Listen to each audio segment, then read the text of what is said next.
Hello everyone, welcome to Ashton's Rants. Today will be full of a little bit more info and a little less ranting, but I do promise those who want some rants, you are going to get some at some point. Today I want to talk about music licensing. Music licensing is where you take your song or you get your song put in a film, a TV show, or an advertisement or something like that.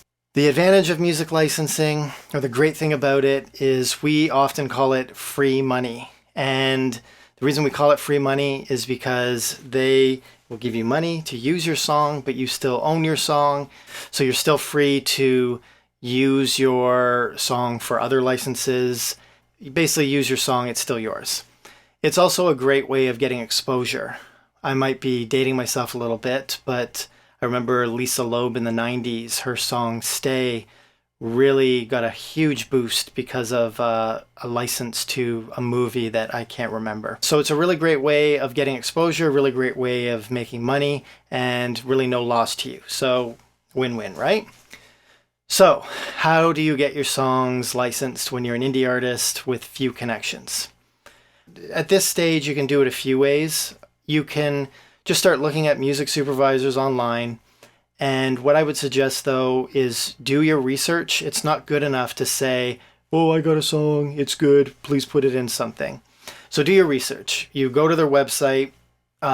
Most people will have on their website their Twitter, Instagram, all their social stuff, and take a look at what they're working on and see if what they're working on, if you have something that might work. And then you can contact them and say, hey, I saw that you're working on this and this and this. I love it. It's you're doing a great job. I maybe don't say you're doing a great job, but just say I really like what you're doing, and my song I think would fit in with this because you're using this and this and this artist, and I have a similar sound. The other way you can do it is a little bit more fine-tuned. Is just any TV shows that you're watching or that you're aware of that have music that sounds similar to yours, same thing. Let's say if Better Call Saul or something had a lot of music that was similar to the music that you were making, do a search for Better Call Saul music supervisor, see what comes up, figure out a way to reach out to them, whether it be email. Usually it'll be email or an online form or something. Again, to be honest with you, more times than not, it's just going to get ignored.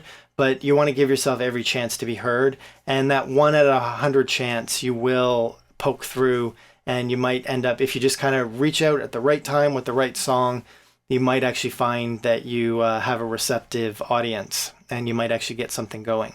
Now, when you're sending your email, so you've done your research and you're going to say, you're not just going to say, I sound good. You're going to say, hey, I saw you're working on this and all that. How you're supposed to submit your song is a little bit more complicated because everybody seems to like it submitted a different way. Like some people like MP3s in the email, although most don't. And I can't stress enough, more times than not, you put an MP3 in your email, embedded in your email, that email is getting deleted right away. But the odd person likes that. Again, they can request that later if they want to use your song. I find what works is SoundCloud and with a private link with the download option. And then also I should say that my MP3 has all the metadata in it. I have a thing, I think it's called ID3 Tagger. You can also tag your MP3s in iTunes. If you want, just maybe Google that, how to do that. And you just want to have your song name, artist name, the release date. Definitely you want to have your contact info because sometimes what they end up doing is they'll put your MP3 in a catalog and maybe they'll come up with something a year or two later. That's unlikely, but let's say like 2 months later, and God forbid wow, this song's great, and then they don't know where they got it from. So just make sure that all your information is tagged into the metadata of the song. It doesn't hurt to have the genres and stuff too, because sometimes they'll do genre searches in whatever catalog they have, and then your song might come up. Basically, any way that you can make your song come up and get noticed.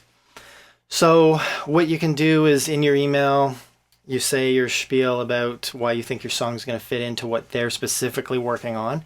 And then you give them this SoundCloud link and let them know you can stream it and you can download it.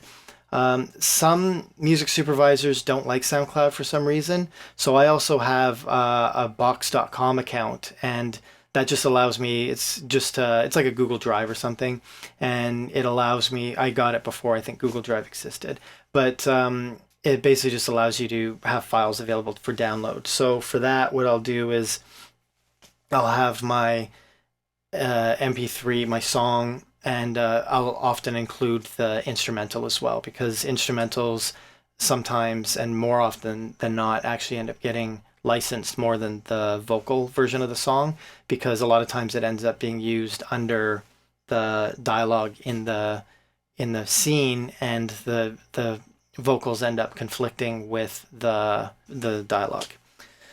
So again, this can be kind of like a painstaking, kind of frustrating process. It's definitely worth it if you can get some licenses. Usually licenses like on the low end are about 500 to $1,000 a song, and then you can also start receiving royalties from SOCAN if the TV show's repeatedly played. I don't get a lot anymore, but I still get royalties from some of the, specifically the Degrassi licenses that I got even like 10 years ago. I'm still getting a little bit of money from that. So it's definitely worth taking a look at.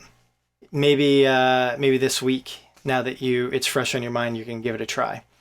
So that's the end of this episode. I just want to thank everyone for all the really great comments, and some people emailed me and texted me.